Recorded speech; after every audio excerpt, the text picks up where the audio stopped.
The champagne glass trembled slightly in my hand as I stood in the marble-floored ballroom of the Westchester Country Club. Derek had outdone himself tonight, celebrating his investment firm's latest merger with Connecticut's most influential business leaders. Crystal chandeliers cast golden light across designer suits and elegant evening gowns. I had worn my best navy blazer and pressed khakis, feeling confident until this moment. Derek spotted me across the room, and his voice boomed over the classical music. "Everyone meet my brother Felix. No real job, no future, just a manual laborer." Laughter erupted from every direction.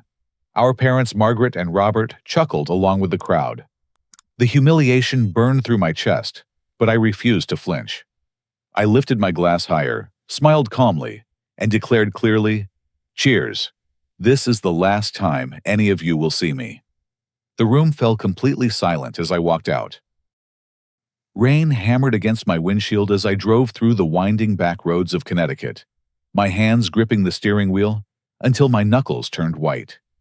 The country club's valet had looked shocked when I requested my 10-year-old pickup truck instead of stepping into one of the luxury sedans lined up outside. Now the vehicle felt like sanctuary, the only honest thing in my world right now. 28 years of this garbage. 28 years of being treated like the family disappointment, while Derek got every advantage, every opportunity, every ounce of respect that should have been shared between us. The memory of that laughter still echoed in my ears, but it was just the latest insult in a lifetime of systematic dismissal. I pulled into a roadside diner parking lot and sat in the darkness, letting the rain create a curtain around my truck. My phone buzzed with text messages, probably Derek trying to smooth things over like he always did, after humiliating me in public. I ignored them all. The worst part was how predictable it had been. Derek announcing his achievement while simultaneously cutting me down, making sure everyone understood the hierarchy in our family. Harvard MBA versus community college dropout.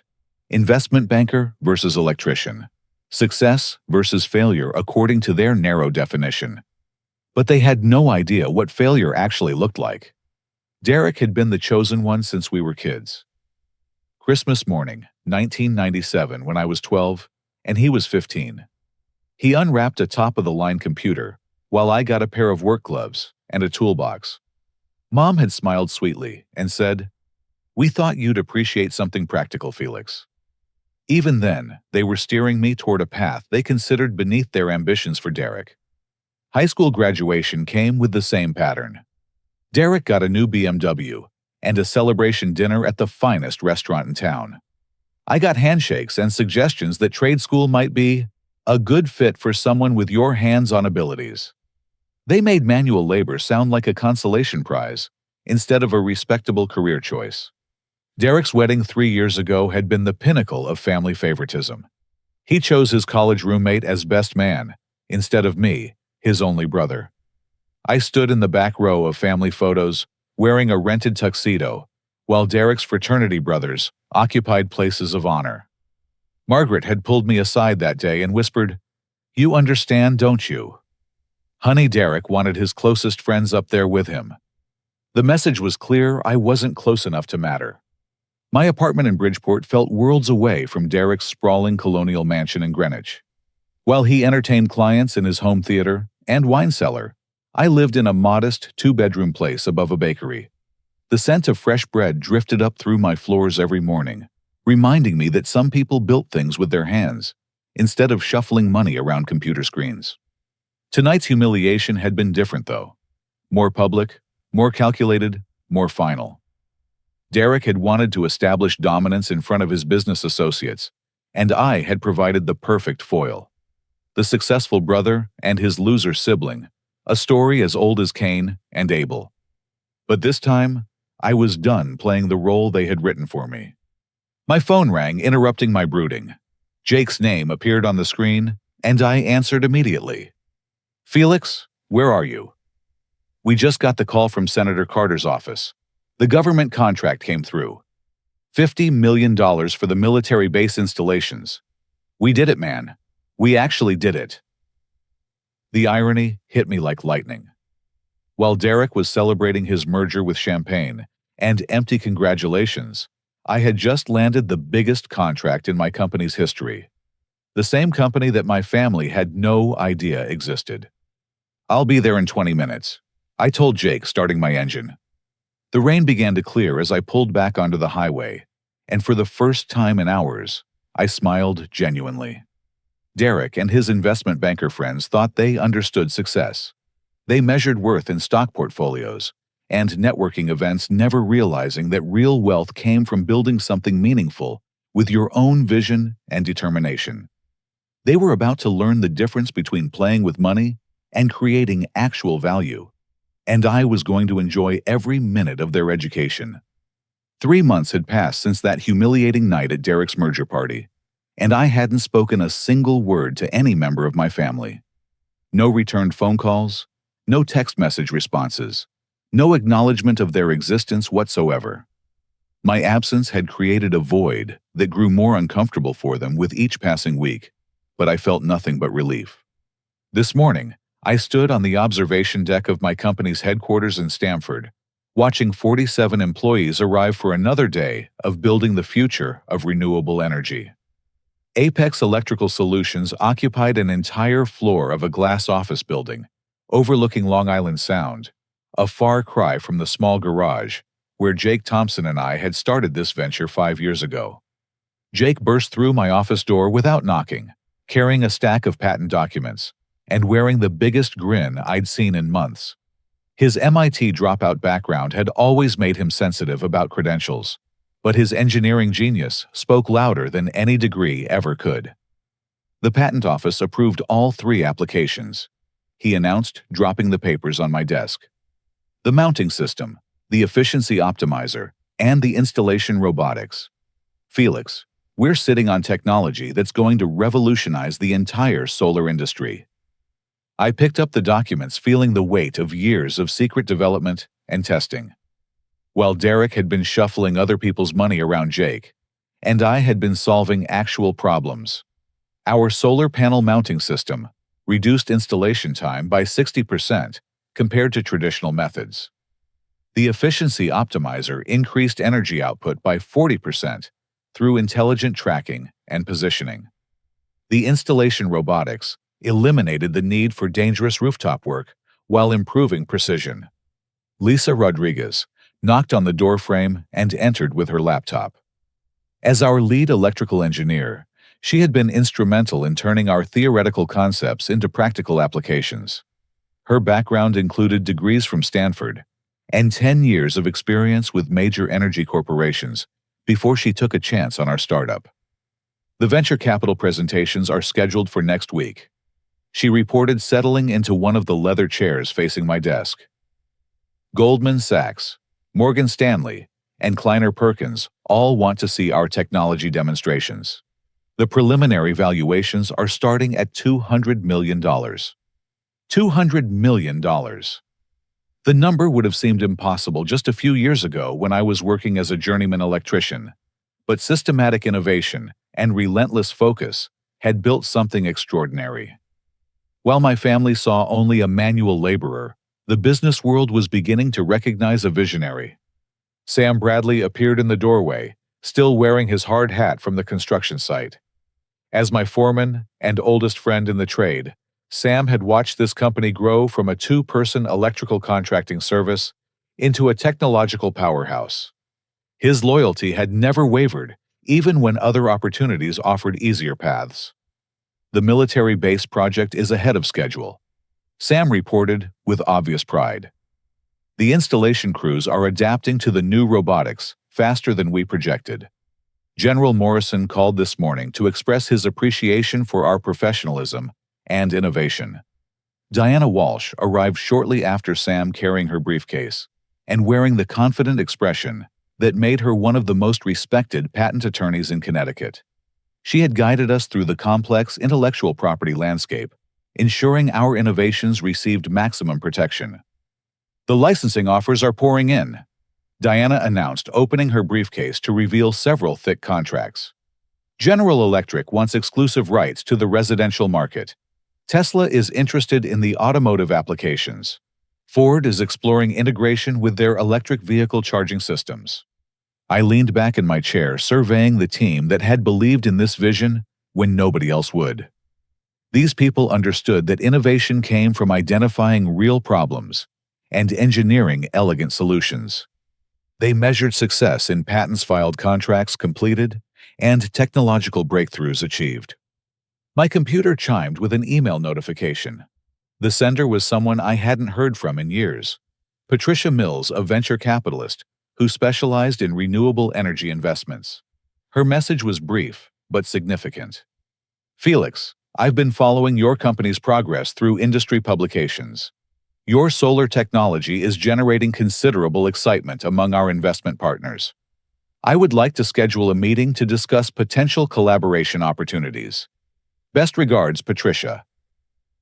Patricia Mills had rejected Derek's investment firm for funding just 6 months ago, citing concerns about their risk management and strategic vision. Now, she wanted to meet with the brother Derek had publicly humiliated as worthless. Jake noticed my expression and raised an eyebrow. Good news. Patricia Mills wants a meeting, I replied, showing him the email. The Patricia Mills, from Sequoia, Capital Felix, that woman, only invests in companies she believes will dominate entire industries. I stood up and walked to the window, looking out at the construction cranes dotting the Connecticut skyline. Each building represented thousands of potential customers for our solar technology. Each installation would demonstrate the superiority of our innovations over conventional methods. My phone buzzed with a text message from an unknown number. When I opened it, I recognized Derek's writing immediately. Felix, I know you're angry, but we need to talk. The family misses you. Call me back. I deleted the message without responding. Derek still didn't understand that his opinion had become irrelevant to my life. He was focused on repairing relationships, while I was focused on building an empire that would make his merger celebration look like a children's birthday party. Lisa pulled up a news article on her laptop and turned the screen toward me. You might want to see this. The headline read, Connecticut investment firm faces SEC investigation for financial irregularities. The accompanying photo showed Derek walking out of his office building with his lawyer, both men wearing grim expressions. The article detailed allegations of mismanagement and questionable accounting practices that had attracted federal attention. Interesting timing, Jake observed, reading over my shoulder. Karma, Sam added bluntly. I felt no satisfaction from Derek's troubles, only confirmation that his success had been built on shaky foundations. While he had been impressing people with flashy presentations and networking events, his actual business practices had been sloppy and potentially illegal. The contrast between his approach and mine couldn't have been more obvious. Diana gathered her contracts and prepared to leave. The patent protection is solid, Felix. Your technology is going to generate revenue streams for decades to come. I've rarely seen intellectual property with this much commercial potential. After everyone left, I remained at the window watching the sunset paint the sky in shades of orange and purple. Tomorrow would bring new challenges and opportunities, but tonight, I felt the deep satisfaction that comes from building something meaningful through honest effort and innovative thinking. Derek's merger party had been designed to highlight the difference between success and failure in our family. He had succeeded beyond his wildest dreams, just not in the way he had intended.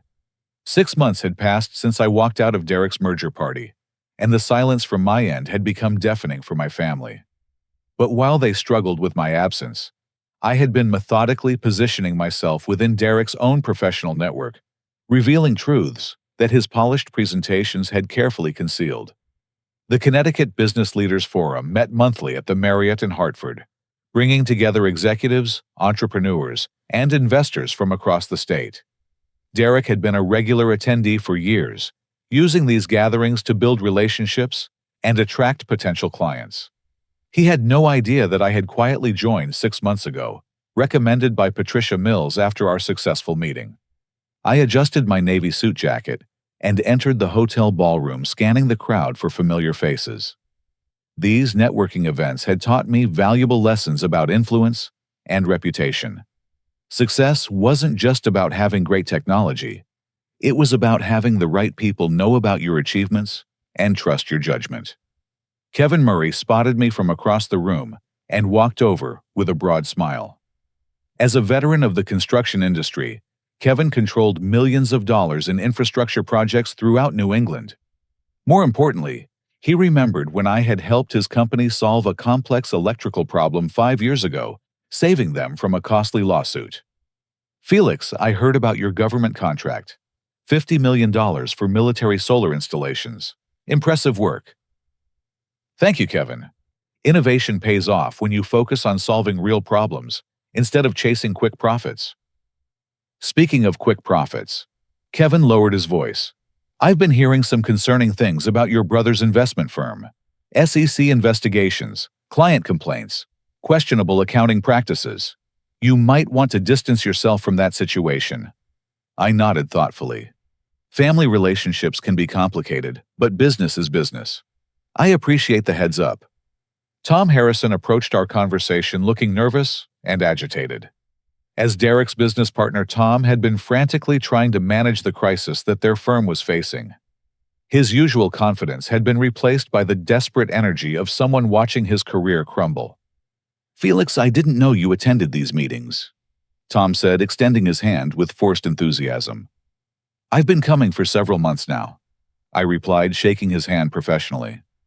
"Growing businesses require growing networks." "Listen, I know things have been tense between you and Derek lately, but we could really use your support right now. Maybe you could talk to some of your contacts, help us rebuild confidence with potential investors." The audacity was breathtaking. 6 months ago, Derek had publicly humiliated me as a worthless manual laborer. Now his partner wanted me to use my professional relationships to save their sinking ship. "I'm afraid my contacts invest in technology companies, not financial services," I replied calmly. "Different industries, different risk profiles." Tom's face flushed with embarrassment as he realized the implications of my response. I had contacts sophisticated enough to distinguish between sound investments and desperate gambles. His firm had fallen into the latter category. Patricia Mills joined our group carrying herself with the confidence that came from consistently successful investment decisions. Her presence immediately elevated the conversation as everyone recognized her reputation in the venture capital community. "Felix, I've been reviewing the preliminary reports from your military installations. The efficiency improvements are exceeding projections by 15%. Our investment committee is very impressed." "Thank you, Patricia. We believe in under-promising and over-delivering." Tom looked confused, clearly unaware that I had any connection to Patricia Mills or her investment firm. His confusion deepened as other attendees approached to congratulate me on recent achievements that he knew nothing about. Rachel Stevens appeared with her digital recorder and press credentials. As a business reporter for the Hartford Courant, Rachel had been covering the renewable energy industry's rapid expansion throughout Connecticut. Her articles had helped establish my reputation as an innovative entrepreneur worth watching. "Felix, could I get a quick comment about your company's expansion plans? I'm working on a story about Connecticut's emerging technology sector." "We're focused on sustainable growth and practical innovation," I replied. "The renewable energy industry needs solutions that work in the real world, not just in theoretical models." "How do you respond to critics who say the solar industry is overhyped?" I let our installation results speak for themselves. 47 employees, 50 million in government contracts, and 3 approved patents demonstrate market viability better than any press release.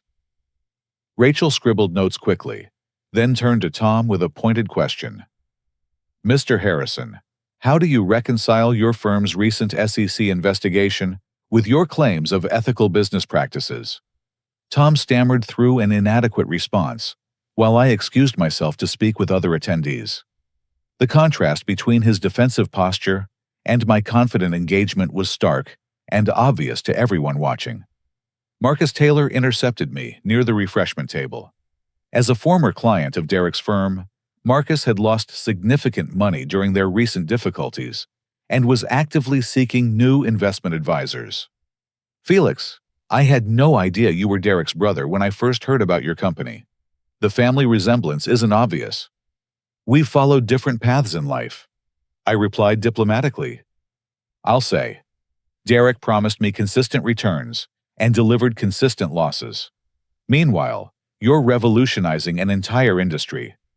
I'd like to discuss moving my portfolio to investments in renewable energy technology. I'd be happy to provide some educational resources about the sector, I offered. Due diligence is always important when exploring new investment opportunities. Marcus nodded enthusiastically and handed me his business card. Derek used to dismiss renewable energy as a fad, called it hippie nonsense that would never generate real profits.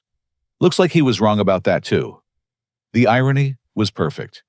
Derek had spent years mocking my choice to work in the electrical industry, never realizing that I was positioning myself at the center of the most significant energy transformation in a century. His narrow focus on traditional financial instruments had blinded him to the opportunities that I was building my future around. As the evening wound down, I collected business cards from 6 potential investors, 3 major contractors, and 2 government officials interested in expanding renewable energy programs. Each connection represented future opportunities for growth and collaboration. My phone buzzed with a text message as I reached my car. This time it was from my mother. Felix, please call me. Derek is going through a difficult time, and the family needs to stick together. I deleted the message without responding. Margaret still didn't understand that I was no longer part of their definition of family. I had been expelled from that circle 6 months ago, and I had built something much better in the meantime. The drive back to Stamford gave me time to reflect on the evening's conversations. Word of my success was spreading through exactly the same professional networks that Derek had once dominated. His humiliation of me was becoming a liability for his own reputation as people began to question the judgment of someone who had failed to recognize his own brother's potential. Tomorrow, I would meet with Senator Michelle Carter about expanding our government contracts to include federal buildings across New England. Next week would bring presentations to 3 major venture capital firms interested in licensing our patents. Derek had wanted to establish himself as the successful brother at his merger party. Mission accomplished, just not in the way he had imagined. 1 year had passed since Derek's humiliating introduction, and the world had shifted completely beneath our family's feet. I stood in the green room at CNBC's New York studios, adjusting my tie before appearing on Closing Bell to discuss the renewable energy sector's explosive growth. The makeup artist had finished her work, and I looked every inch the successful executive that Derek had once mocked as impossible. Mr. Brennan, you're on in 5 minutes, the production assistant announced, checking his clipboard. They'll be asking about your company's acquisition offer from Tesla and the upcoming IPO announcement. $200 million. That was Tesla's opening bid for exclusive rights to my solar technology patents. The offer had arrived the same week that Derek's investment firm declared bankruptcy, creating a contrast so dramatic that business reporters were calling it the story of 2 brothers. Amanda Foster knocked on the green room door and entered with her tablet and confident smile. As my executive assistant and eventual romantic partner, Amanda had helped navigate the complex world of media appearances and public relations. Her background in corporate communications had proven invaluable as my company attracted national attention. The Wall Street Journal wants to schedule an interview for next week, she reported, settling into the chair beside me. Forbes is featuring you on their cover story about America's most innovative entrepreneurs. Connecticut Magazine wants to do a profile piece about your rise to prominence. The transformation had been remarkable even by Silicon Valley standards. 18 months ago, I was installing electrical systems in office buildings and residential developments. Today, major corporations were competing to license my innovations, and venture capitalists were lining up to fund my expansion plans. Dr. James Wilson had flown down from MIT specifically to attend this CNBC interview. As a professor of electrical engineering and renewable energy systems, his endorsement had added academic credibility to my company's technological achievements. His research papers cited my patents as breakthrough innovations that would reshape the industry. The efficiency improvements you've achieved are unprecedented, Dr. Wilson told me during our pre-interview discussion. Most solar installations operate at 35 to 40% efficiency. Your system consistently delivers 75%, and the installation robotics eliminate 90% of traditional labor costs. Senator Michelle Carter had also arrived to participate in the television segment. Her support for renewable energy initiatives had made her a powerful ally in Washington, and our government contracts had strengthened her political position on environmental issues. Felix, your military base installations have exceeded every performance metric, Senator Carter said, reviewing her notes. The Pentagon is recommending your technology for implementation across all federal properties. We're talking about contracts worth over $500 million. The irony was staggering. While Derek struggled with bankruptcy proceedings and legal investigations, I was fielding acquisition offers that exceeded his firm's total assets by orders of magnitude. His greatest professional achievement couldn't match my worst quarterly projections. My phone buzzed with notifications from LinkedIn and Twitter. The business media had been following my story with increasing interest, particularly the family drama that had motivated my success.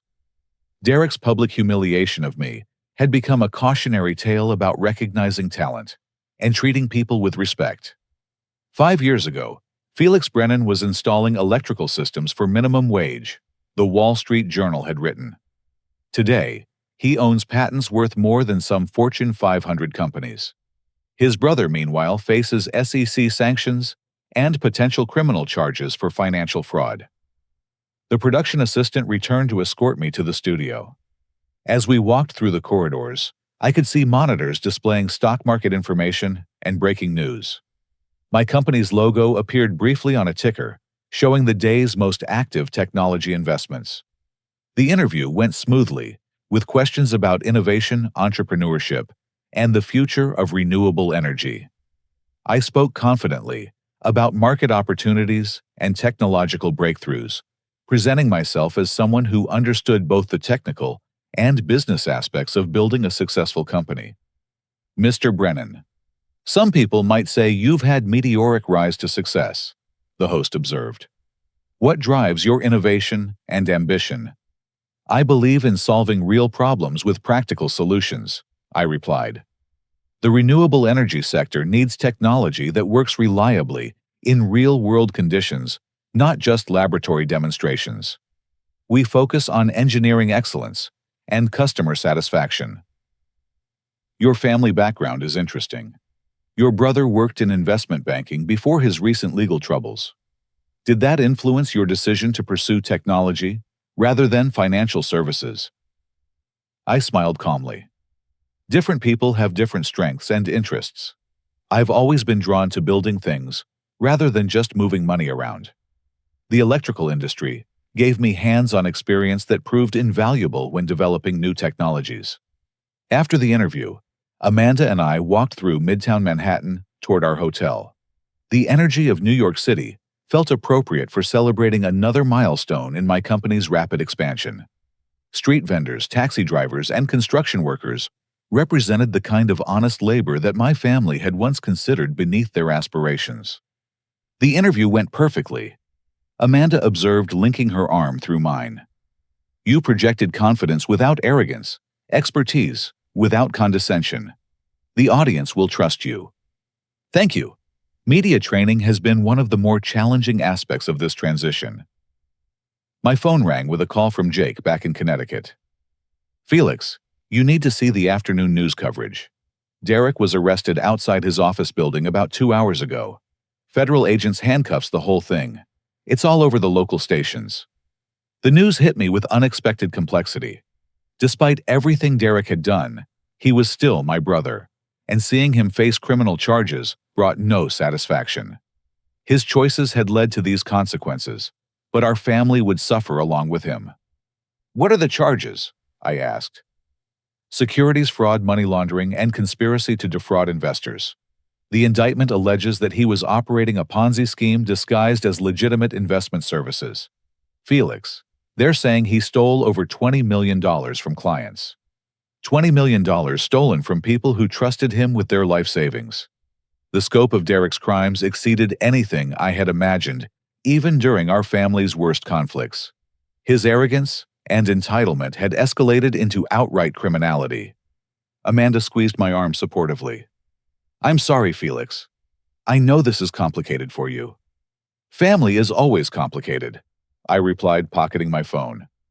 But criminal behavior is inexcusable, regardless of family relationships. That evening, we returned to Connecticut to find reporters camped outside my office building. The contrast between Derek's arrest and my Tesla acquisition offer had created a media narrative too compelling for business journalists to ignore. Mr. Brennan, do you have any comment on your brother's arrest? One reporter called out. I don't speak for Derek or his business decisions, I replied professionally. My focus remains on building innovative technology and serving our customers. Will your brother's legal troubles affect your company's operations? Apex Electrical Solutions operates independently from any other business or individual. Our technology contracts and reputation stand on their own merits. The questions continued, but I maintained my professional demeanor and refused to engage in family drama for public consumption.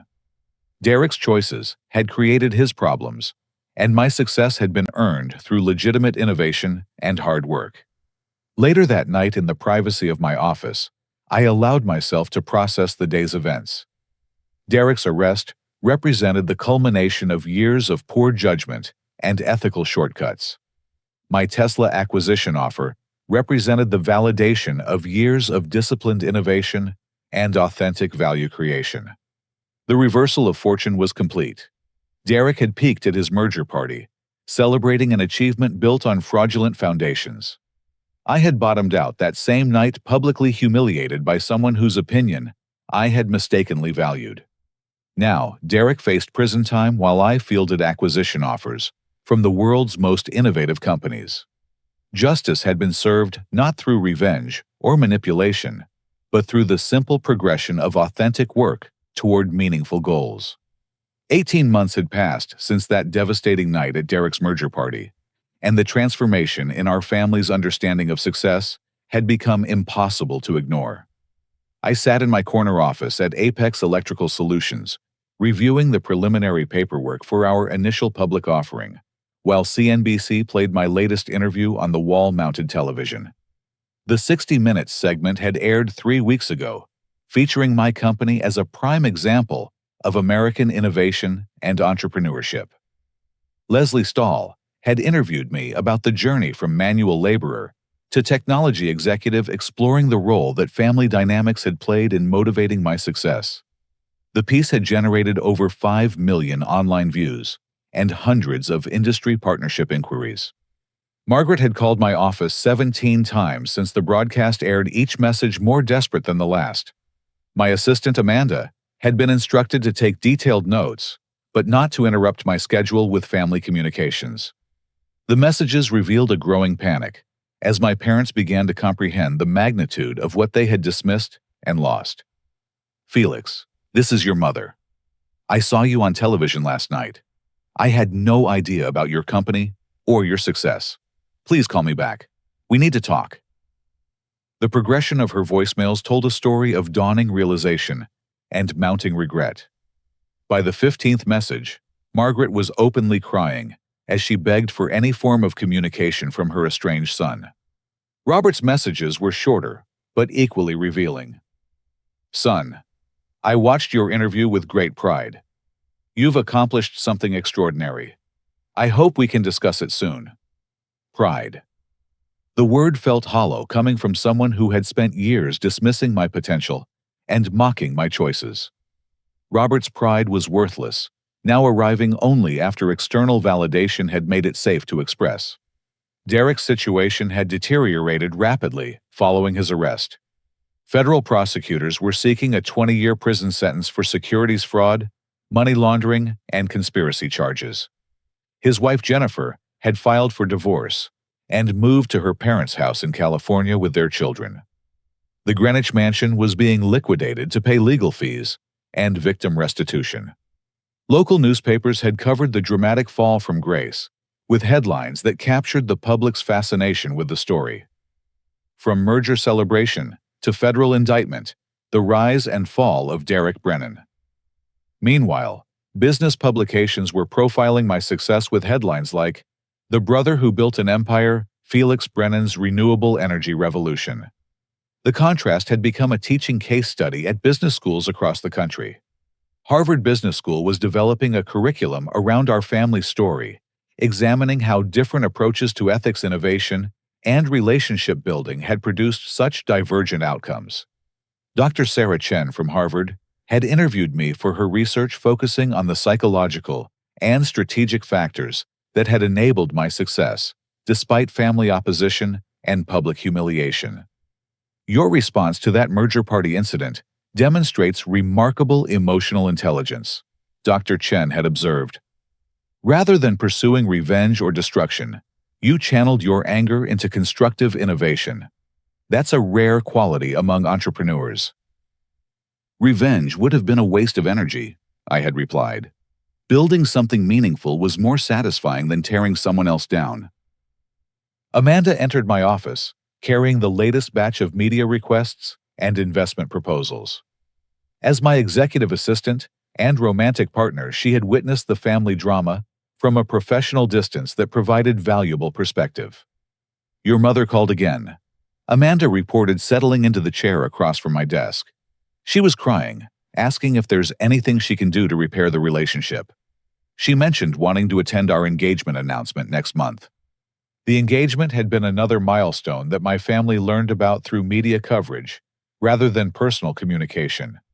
Society pages in Connecticut Magazine and the New York Times had featured our engagement photos describing Amanda as the daughter of prominent New England philanthropists, and me as the renewable energy entrepreneur whose patents are revolutionizing the industry. "What do you think I should do?" I asked Amanda, genuinely curious about her perspective. "I think you should listen to what they have to say," she replied thoughtfully. "Not because they deserve forgiveness, but because you deserve closure. The anger you're carrying affects you more than it affects them." Her wisdom often surprised me. Amanda understood that holding grudges was ultimately self-destructive, regardless of how justified those grudges might be. She had watched me build an empire motivated partly by family rejection, but she recognized that sustained success required moving beyond negative motivations. My computer chimed with an email from Marcus Taylor, Derek's former client, who had lost his retirement savings to the Ponzi scheme. Marcus had become a vocal advocate for stronger securities regulations and had testified before Congress about the importance of due diligence when selecting investment advisors. "Felix, I wanted you to know that your brother's sentencing hearing is scheduled for next month. I'll be there to deliver a victim impact statement. I hope you understand that this is about justice, not revenge. Your success has shown me that the Brennan family has integrity, even if Derek lost his way."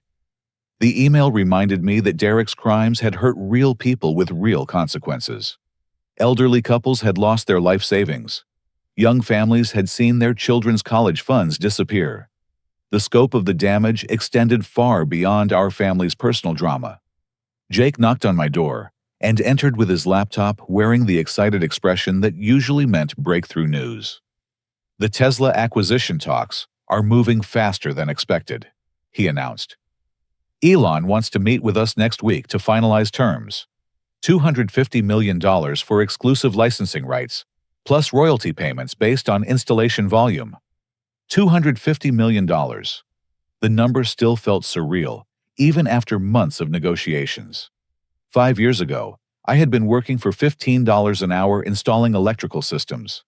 Now, I was negotiating deals that would make me one of the wealthiest people in Connecticut. "There's something else." Jake continued, his tone becoming more serious. "Forbes called this morning. They want to interview your parents about raising 2 sons who followed such different paths. They're particularly interested in the family dynamics that led to your estrangement. The media attention had finally reached Margaret and Robert, forcing them to confront their role in creating the current situation. They could no longer pretend that my success was unexpected, or that their treatment of me had been reasonable. Public scrutiny was making their favoritism toward Derek look foolish and cruel. Lisa Rodriguez appeared in the doorway with her tablet and engineering reports. The military installations are performing 30% above specifications, she reported. General Morrison wants to accelerate the timeline for expanding to Navy and Air Force bases. We're looking at contracts worth over $700 million. $700 million in government contracts. The scope of opportunity was beyond anything Derek's investment firm had ever managed, and it was based on genuine innovation rather than financial manipulation. Amanda stood up and moved to the window, watching the construction activity in the harbor below. "Your family is going to keep trying to contact you," she observed. "The media attention is only going to increase as we approach the IPO announcement. You need to decide how you want to handle this." She was right as usual. The Tesla acquisition and upcoming public offering would generate massive publicity, making our family story even more compelling for business journalists. Margaret and Robert would face increasing pressure to explain their treatment of their now famous son. Schedule a meeting. I decided. 1 hour in our conference room next Friday afternoon. All of them together, no individual conversations, no special accommodations. Amanda nodded and made notes in her tablet. Any specific conditions? They come to me on my schedule in my space.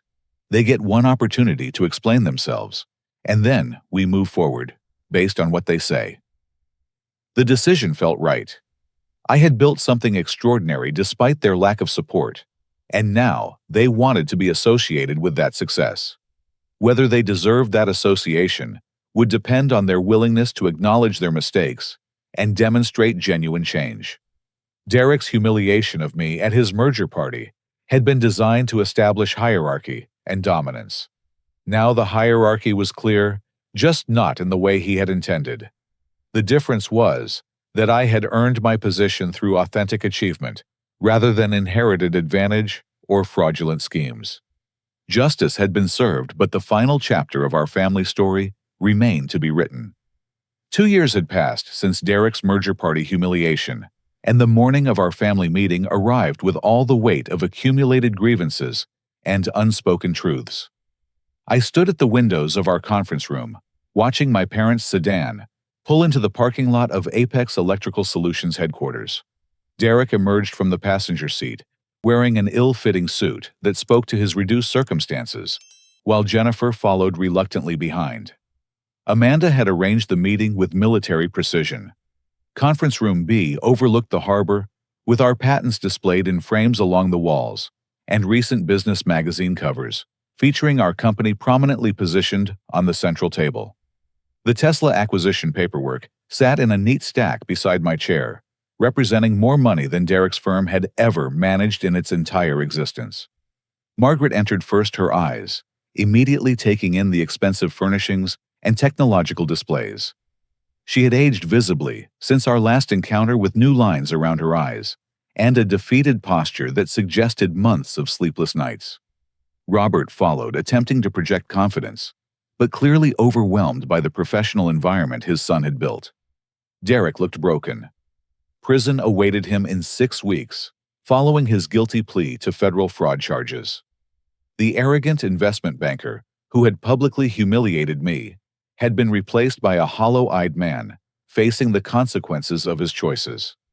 His wife, Jennifer, appeared to be present only under protest, her body language suggesting she wanted to be anywhere else.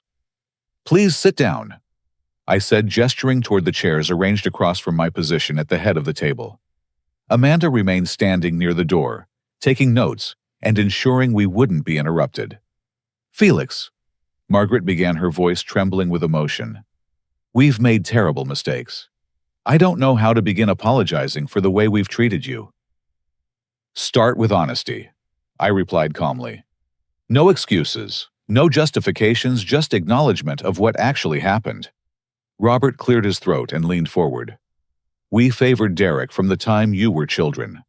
We assumed that academic success was more important than practical skills. We were wrong about that, and we were wrong about you. You weren't just wrong, I corrected. You were cruel. 28 years of systematic dismissal and mockery culminating in public humiliation designed to entertain Derek's business associates. You treated me like a family embarrassment instead of a son with his own potential.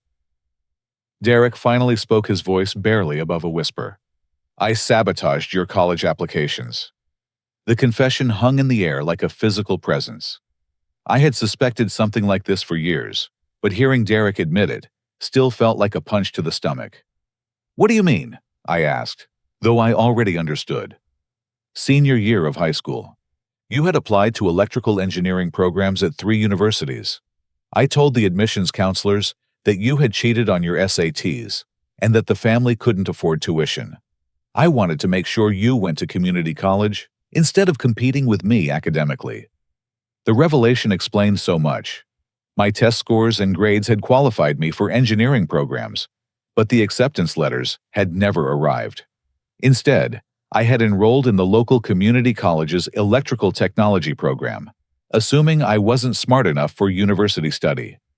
You destroyed my educational opportunities because you were threatened by my potential, I said, feeling the anger build in my chest. Yes, Derek admitted, finally meeting my eyes. I was jealous of your natural abilities, so I sabotaged your chances to develop them. Everything that happened afterward was my fault. Margaret began crying openly. We knew Derek was competitive, but we had no idea he would do something so destructive. If we had known, you would have stopped him, I interrupted.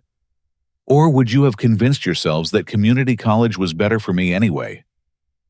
The question silenced her, because we all knew the answer. Margaret and Robert had been so invested in Derek's success that they would have rationalized any action that preserved his advantages. Jennifer spoke for the first time since entering the room. I laughed that night at the merger party. I knew it was wrong, but I went along with everyone else. I'm sorry for that. Apologies are easy, I replied. What matters is understanding the impact of your choices. I opened my laptop and pulled up a video file.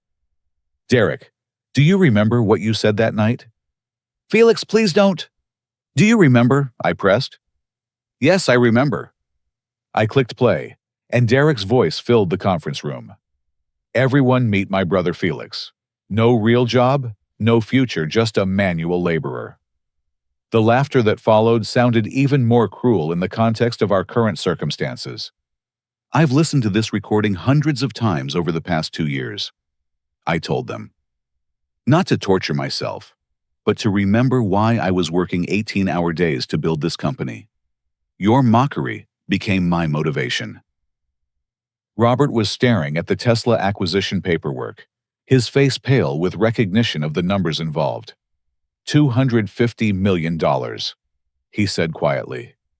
That's just the acquisition offer, I replied. The IPO projections are significantly higher. Margaret looked around the conference room, finally comprehending the scope of what they had dismissed. You built all of this? Jake and I built it together with help from engineers and contractors who believed in our vision. We solved real problems instead of just shuffling money around. Derek's composure finally broke completely. I was supposed to be the successful one, he sobbed. Harvard investment banking, the merger celebration. It was all supposed to prove that I was worth more than you. Worth isn't comparative, Derek. Your success didn't require my failure, but you couldn't see that. What can we do? Margaret asked desperately. How can we make this right? I leaned back in my chair, studying their faces carefully. The desperation was genuine, but desperation alone wasn't enough to rebuild relationships that had been destroyed by years of systematic cruelty. Change, I replied simply. Not temporary remorse, but fundamental change in how you treat people and define success. What kind of change? Robert asked. Derek needs to serve his prison sentence with dignity and use the experience to develop genuine humility. Margaret, you need to volunteer with organizations that support people the way you should have supported me. Robert, you need to educate yourself about renewable energy so you can understand what I actually do for a living. And then, Margaret asked hopefully, and then we see if you can maintain that change for more than a few months. Trust is rebuilt through consistent actions, not dramatic gestures. Amanda checked her watch and made eye contact with me. The meeting had reached its natural conclusion, and I had other commitments that required my attention. This meeting is over, I announced, standing up. You have my conditions for reconciliation. Whether you meet them is entirely up to you. As they gathered their belongings, Derek turned back toward me. For what it's worth, Felix, I'm proud of what you've accomplished. Your pride is irrelevant to me now, Derek. What matters is whether you can learn to be proud of other people's success instead of threatened by it. They filed out of the conference room in silence, leaving Amanda and me alone with the weight of 2 years' worth of accumulated grievances finally spoken aloud. How do you feel? Amanda asked gently. Tired, I admitted, but also relieved. They needed to hear the truth, and I needed to say it. The confrontation had been necessary, but the real test would come in the months and years ahead. Words were easy to speak in moments of crisis. Sustained change required commitment that my family had never demonstrated before. Whether they were capable of learning that commitment remained to be seen. 6 months had passed since our family confrontation, and today marked the most important day of my life, for reasons that had nothing to do with business success or financial achievements. I stood on the terrace of my Connecticut estate, adjusting my tuxedo and watching guests arrive for my wedding to Amanda Foster. The late afternoon sun painted the landscape in golden hues, creating the perfect backdrop for a celebration of love and new beginnings. The guest list reflected the journey I had traveled over the past 3 years. Jake Thompson would serve as my best man, honoring the partnership that had built our company from a 2-person startup into a technology powerhouse.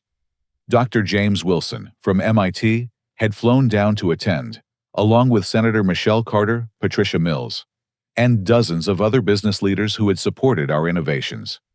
But the most meaningful guests were the ones who had almost not been invited at all. Derek approached me near the garden entrance, wearing a simple black suit and carrying himself with a humility I had never seen before. His 6-month prison sentence had ended 2 weeks ago, and the experience had fundamentally changed him in ways that went far beyond his reduced circumstances. Felix, thank you for letting me be here today, he said quietly. I know I don't deserve this opportunity. You've earned it through your actions over the past 6 months, I replied honestly. Derek's transformation had been remarkable to witness. Rather than wallowing in self-pity during his incarceration, he had used the time for genuine reflection and education. He had completed courses in ethics and financial planning, volunteered to teach basic math skills to fellow inmates, and written extensive letters of apology to every client he had defrauded. More importantly, he had begun repaying victims from his personal assets, selling everything of value to contribute toward restitution. His Greenwich mansion, luxury cars, and investment accounts had all been liquidated to help restore what he had stolen. The gesture was largely symbolic, given the scope of the losses, but it demonstrated authentic remorse rather than calculated public relations. Margaret and Robert arrived together, both of them transformed by their own journeys of self-examination and growth. Margaret had spent the past 6 months volunteering at a literacy center in Bridgeport, teaching reading skills to adults who had been dismissed by traditional educational systems. The experience had taught her to recognize intelligence and potential in people regardless of their backgrounds or credentials. The students I work with remind me so much of you, she had told me during one of our monthly reconciliation meetings. Brilliant minds that were overlooked or undervalued by people who should have known better. Robert had approached his education about renewable energy with the methodical dedication he had once applied to his accounting practice. He had read technical journals, attended industry conferences, and even enrolled in online courses about solar technology. His efforts to understand my work had been touching in their sincerity. "I spent 30 years dismissing what you were building," he had admitted. "The least I can do is spend some time learning to appreciate it properly." Amanda appeared at my side, radiant in her wedding dress, and glowing with the happiness that had defined our relationship from the beginning. As the daughter of prominent New England philanthropists, she could have chosen any number of successful men from established families. Instead, she had fallen in love with someone who had built his success from nothing but innovation and determination. "Are you ready for this?" she asked, squeezing my hand gently. "I've been ready since the day I met you," I replied, meaning every word. The ceremony took place in our garden pavilion, surrounded by white roses and overlooking Long Island Sound. The officiant spoke about love commitment and the courage required to build something meaningful together. As we exchanged vows, I felt the deep satisfaction that comes from reaching a destination that had once seemed impossible. During the reception, I found myself surrounded by the people who had supported my journey from manual laborer to technology executive to satisfied husband. The transformation felt complete in ways that had nothing to do with financial success or industry recognition. Derek approached the microphone during the toast segment, his hands trembling slightly as he prepared to speak publicly for the first time since his release from prison. "Most of you know that Felix and I haven't always had the best relationship." He began, his voice steady, despite his obvious nervousness. "I spent years treating my brother as competition instead of family, and I paid the price for that selfishness." The guests listened intently as Derek continued. "Felix's success wasn't luck or timing. It was the result of vision, hard work, and integrity. Qualities that I failed to recognize or appreciate until it was almost too late. Today, I'm honored to stand here as his best man, not because of family obligation, but because Felix chose to forgive someone who didn't deserve forgiveness. That's the kind of person he is, and Amanda is lucky to have him." The applause was warm and genuine, recognizing Derek's sincerity and the difficulty of his public acknowledgement. Margaret stood next, her voice strong with maternal pride that had finally found its proper target. "When Felix was a child, I worried that he was too independent, too willing to follow his own path, instead of accepting guidance. I tried to push him toward what I thought was success, never realizing that he was already headed towards something much greater. I'm proud of the man my son has become, not just because of his achievements, but because of his character. He turned pain into purpose, rejection into determination, and criticism into motivation. That's true strength." Robert's toast was brief, but heartfelt. "Felix, you've taught this family that success comes from building things that matter, not just accumulating symbols of status. Thank you for being patient with our education." As the evening progressed, I found quiet moments to reflect on the journey that had brought us all to this point. The merger party humiliation that had once felt like the end of everything had actually been the beginning of my real life. Derek's cruelty had forced me to discover my own strength, and my family's rejection had motivated me to build something they could never diminish. Jake pulled me aside near the end of the reception, holding 2 glasses of champagne, and wearing the satisfied expression of someone who had witnessed justice served. "Do you remember that night when you called me from the roadside diner?" he asked. "You were so angry, you could barely speak coherently." "I remember thinking my life was over," I replied. "Turns out it was just beginning. Sometimes the worst thing that happens to you becomes the best thing that ever happened to you." Amanda joined us, still glowing from the celebration and the promises we had made to each other. "What are you two plotting over here?" "Just appreciating the irony of it all," I replied, gesturing toward Derek, who was having an animated conversation with Dr. Wilson about renewable energy policy. "Derek looks happy," Amanda observed. "Different, but happy." "Prison taught him that happiness comes from contributing to something larger than yourself," I said. "That was a lesson he needed to learn." As the guests began to depart, I walked through the garden with Amanda, reviewing the day's events and planning our future together. Tomorrow, we would leave for our honeymoon in New Zealand, but after that, we would return to the work of expanding our company and using our success to create opportunities for other people. The scholarship fund we had established would support students whose potential had been overlooked by traditional educational systems. The manufacturing facility we were building would create hundreds of jobs in communities that had been economically forgotten. The research and development program would train the next generation of renewable energy innovators. Success, I had learned, wasn't about proving other people wrong. It was about building things that made the world better and sharing those benefits with people who needed opportunities. Derek approached us as we walked, still clearly processing the emotional weight of the day.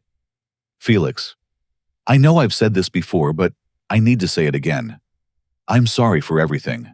For the sabotage, for the humiliation, for treating you like you were worth less than me. I know you are Derek, and I forgive you completely."